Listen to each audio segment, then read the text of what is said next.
అనకాపల్లి జిల్లా Yelamanchili railway station సమీపంలో ఎర్నాకుళం ఎక్స్ప్రెస్లో మంటలు చెలరేగి తీవ్ర విషాదం చోటు చేసుకుంది. ఈ ఘటనలో ఓ ప్రయాణికుడు మృతి చెందినట్లు సమాచారం. టాటానగర్ నుండి ఎర్నాకుళం వెళ్తున్న ఎర్నాకుళం ఎక్స్ప్రెస్లో అకస్మాత్తుగా మంటలు చెలరేగాయి. అప్రమత్తమైన లోకో పైలట్ వెంటనే రైలును ఎలమంచిలి రైల్వే స్టేషన్ సమీపంలో నిలిపివేశారు. అనకాపల్లి జిల్లా ఎర్నాకుళం ఎక్స్ప్రెస్లో జరిగిన రైలు ప్రమాదంపై హోంమంత్రి అనిత స్పందించారు. ప్రమాదం జరిగిన తీరుపై ఆమె అధికారులను ఆరా తీశారు. ఎర్నాకుళం ఎక్స్ప్రెస్ రైలు అగ్ని ప్రమాద ఘటనతో ప్రయాణికుడు మృతి చెందడం బాధాకరమన్నారు. ఈ ప్రమాదం కారణంగా ఇతర రైళ్ల రాకపోకలకు అంతరాయం కలగకుండా చర్యలు తీసుకోవాలని అధికారులకు ఆదేశాలు జారీ చేశారు. లోకో పైలట్ టీటీఈ అప్రమత్తతో పెను ప్రమాదం తప్పిందని హోంమంత్రి అనిత అన్నారు. నేడు తెలంగాణ అసెంబ్లీ సమావేశాలు ప్రారంభం కానున్నాయి. ఈ అసెంబ్లీ సమావేశాలకు బీఆర్ఎస్ అధినేత ప్రతిపక్ష నాయకుడు కేసీఆర్ హాజరు కానున్నారు. ఈ నేపథ్యంలో ఆయన నిన్న సాయంత్రం ఎర్రవల్లిలోని తన ఫామ్ హౌస్ నుంచి హైదరాబాద్లోని నందినగర్ నివాసానికి చేరుకున్నారు. అసెంబ్లీ సమావేశాల నేపథ్యంలో పార్టీ అనుసరించాల్సిన వ్యూహాలపై కేసీఆర్ పార్టీ నేతలకు దిశానిర్దేశం చేశారు. కృష్ణా జిల్లాలోని ఉంగుటూరు మండలం పెద్ద ఊటుపల్లిలో మాజీ ఎంపీ కంబంపాటి రామ్మోహన్ రావు నివాసానికి సీఎం చంద్రబాబు వెళ్లారు. ఇటీవలే మాతృమూర్తిని కోల్పోయిన కంబంపాటిని కుటుంబ సభ్యులను సీఎం చంద్రబాబు పరామర్శించారు. అనంతరం కంబంపాటి రామ్మోహన్ రావు మాతృమూర్తి వెంకట నరసమ్మ చిత్రపటానికి చంద్రబాబు నివాళులర్పించారు. ఈ సందర్భంగా ఏలూరు రేంజ్ ఐజీ అశోక్ కుమార్ నేతృత్వంలో గట్టి పోలీసు బందోబస్తు ఏర్పాటు చేశారు. ఇక తెలంగాణలోని ప్రసిద్ధ ఆధ్యాత్మిక క్షేత్రం కొండగట్టు శ్రీ ఆంజనేయ స్వామి ఆలయాన్ని జనసేన అధినేత ఆంధ్రప్రదేశ్ డిప్యూటీ సీఎం పవన్ కళ్యాణ్ జనవరి 3న సందర్శించనున్నారు. ఈ పర్యటన సందర్భంగా ఆలయ అభివృద్ధికి సంబంధించి కీలక కార్యక్రమాల్లో పవన్ పాల్గొననున్నారు. టీటీడీ బోర్డు ఆధ్వర్యంలో కొండగట్టు అంజన్న భక్తుల సౌకర్యార్థం చేపట్టనున్న భారీ నిర్మాణ పనులకు ఆయన శంకుస్థాపన చేయనున్నారు. విద్యుత్ కాంట్రాక్ట్ అధికారుల నిర్లక్ష్యంతో నిండు ప్రాణం బలైన ఘటన శ్రీ సత్యసాయి జిల్లా కదిరి రూరల్ మండలం పట్నం గ్రామంలో చోటు చేసుకుంది. రాజువారిపల్లి తాండాకు చెందిన యువకుడు సాయి కుమార్ నాయక్ విద్యుత్ కాంట్రాక్టర్ వద్ద దినసరి కూలీగా పనిచేస్తున్నాడు. పట్నం గ్రామంలో ఎల్సీ తీసుకోకుండానే సాయి కుమార్ నాయక్ స్తంభం ఎక్కించడం వల్ల ప్రమాదం జరిగి విద్యుత్ ఘాతంలో సాయి కుమార్ అక్కడికక్కడ మృతి చెందాడు. దీంతో బంధువులు గ్రామస్తులు మృతదేహంతో హాస్పిటల్ ఎదుట రోడ్డుపై బైఠాయించి ధర్నా చేపట్టారు. నూతన సంవత్సర వేడుకలను కుటుంబ సభ్యుల మధ్య సంతోషంగా జరుపుకోవాలని, మద్యం సేవించి ఇష్టం వచ్చిన రీతిలో రోడ్లపైకి వచ్చి ప్రజలకు ఇబ్బంది కలిగించే విధంగా ప్రవర్తిస్తే కఠిన చర్యలు తీసుకుంటామని పెద్దపల్లి డీసీపీ రామరెడ్డి అన్నారు.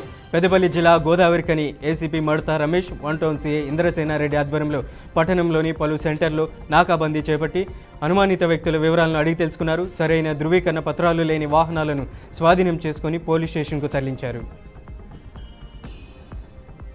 తెలంగాణకు చెందిన సరోజ అనే యువతి తనను ప్రేమించి మోసం చేసి మరొకరిని పెళ్లి చేసుకుంటున్నాడంటూ ఏలూరు జిల్లా నూజివీడు రూరల్ పోలీస్ స్టేషన్ ఎదుట బైఠాయించి ఆందోళన చేస్తుంది. సరోజ నూజివీడు మండలం పోతిరెడ్డిపల్లికి చెందిన సందీప్ అనే వ్యక్తితో సహజీవనం చేసిన తర్వాత తనను మోసం చేసి మరొక అమ్మాయితో పెళ్లికి సిద్ధమయ్యాడు. దీనిపై ఎన్నిసార్లు పోలీసులకు ఫిర్యాదు చేసినా పట్టించుకోకపోవడంతో నూజివీడు రూరల్ పోలీస్ స్టేషన్ ఎదుట రోడ్డుపై యువతి బైఠాయించి ఆందోళనకు దిగింది. పల్నాడు జిల్లా రొంపిచెర్ల మండలం సంతగూడిపాడులో విద్యార్థి అనుమానాస్పద స్థితిలో మృతి చెందాడు. సంతగూటిపాడు గ్రామంలో ఉరి బయటపడిన స్టార్ రూమ్ నుంచి దుర్వాసన రావడంతో స్థానికులు వెళ్లి చూడగా విద్యార్థి ఉరి వేసుకొని కనిపించాడు. ఈ ఘటనపై పోలీసులకు సమాచారం ఇవ్వడంతో సంఘటనా స్థలాన్ని రొంపిచెర్ల ఎస్ఐ సిఐ లోకేశ్వరరావు పరిశీలించారు. ప్రధానంగా మృతుడి చప్పిడి తేజ నర్సారావుపేటలోని పిఎన్సి కేర్ కళాశాలలో ఇంటర్మీడియట్ మొదటి సంవత్సరం చదువుతున్నట్లు గుర్తించారు. కృష్ణా జిల్లా గంగూరు జాతీయ రహదారిపై ఉద్రిక్త పరిస్థితి నెలకొంది. కీర్తి రెస్టారెంట్ సమీపంలో మద్యం మత్తులో ఉన్న కొందరు వ్యక్తులు నడి రోడ్డుపై పరస్పరం గొడవకు దిగినట్లు సమాచారం. పిడిగుద్దులు, తోపులాట్ల కారణంగా రహదారిపై వెళ్లే వాహనాలకు తీవ్ర అంతరాయం ఏర్పడింది. అకస్మాత్తుగా జరిగిన ఈ ఘటనలో వాహనదారులు భయభ్రాంతులకు గురైనట్లు స్థానికులు తెలిపారు.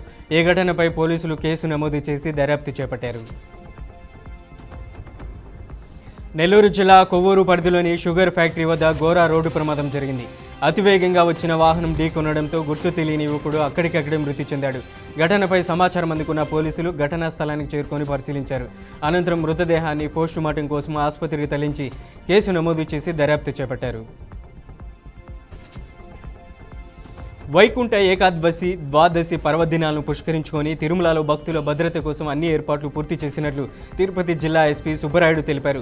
భారీగా భక్తులు తరలివచ్చే అవకాశాన్ని దృష్టిలో ఉంచుకొని ఎలాంటి అవాంఛనీయ ఘటనలు చోటు చేసుకోకుండా ముందస్తు చర్యలు చేపట్టినట్లు ఎస్పీ సుబ్బరాయుడు చెప్పారు. మొత్తం 10 రోజుల పాటు వైకుంఠ ద్వాదర్శనం కొనసాగుతుందని ఎస్పీ వెల్లడించారు. శ్రీలంక మహిళల జట్టుతో జరిగిన 4వ టీ20 మ్యాచ్లో భారత మహిళల జట్టు 30 పరుగుల తేడాతో ఘన విజయం సాధించింది.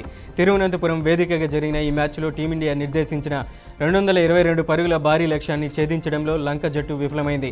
భారత బౌలర్లలో వైష్ణవి శర్మ, అరుంధతి రెడ్డి చెరో 2 వికెట్లు పడగొట్టి జట్టు విజయంలో కీలక పాత్ర పోషించారు. 5వ టీ20 మ్యాచ్లో ఈ సిరీస్ను ఇప్పటికే 3-0తో చేజిక్కించుకున్న భారత్ తాజా విజయంతో తన ఆధిక్యాన్ని 4-0కి పెంచుకుంది. కొత్త పార్టీ పెట్టి తనకంటూ ప్రత్యేక స్థానం ఏర్పాటు చేసుకున్న తమిళ సూపర్ స్టార్ సంచలన నిర్ణయం తీసుకున్నారు. విజయ్ తన సినీ జీవితానికి ముగింపు పలుకుతున్నట్లు అధికారికంగా ప్రకటించారు. పూర్తి స్థాయి రాజకీయాలపై దృష్టి పెట్టేందుకు నటన నుంచి తప్పుకుంటున్నట్లు స్పష్టం చేశారు. మలేషియాలోని కౌలాలంపూర్లో ఉన్న బుకెట్ జలీల్ నేషనల్ స్టేడియంలో జరిగిన ఈ కార్యక్రమంలో అభిమానుల మధ్య విజయ్ ఈ సంచలన ప్రకటన చేశారు. ఉక్రెయిన్ రష్యా యుద్ధం దాదాపు 4 ఏళ్లుగా కొనసాగుతూనే ఉంది.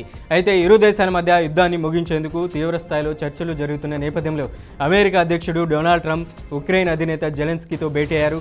ఈ సందర్భంగా ట్రంప్ మాట్లాడుతూ తుది గడువు ఏమీ లేదని, యుద్ధం ముగింపుపైనే దృష్టి సారిస్తున్నట్లు తెలిపారు. దౌత్య ప్రయత్నాలు తుది దశకు వచ్చినట్లు పేర్కొన్నారు.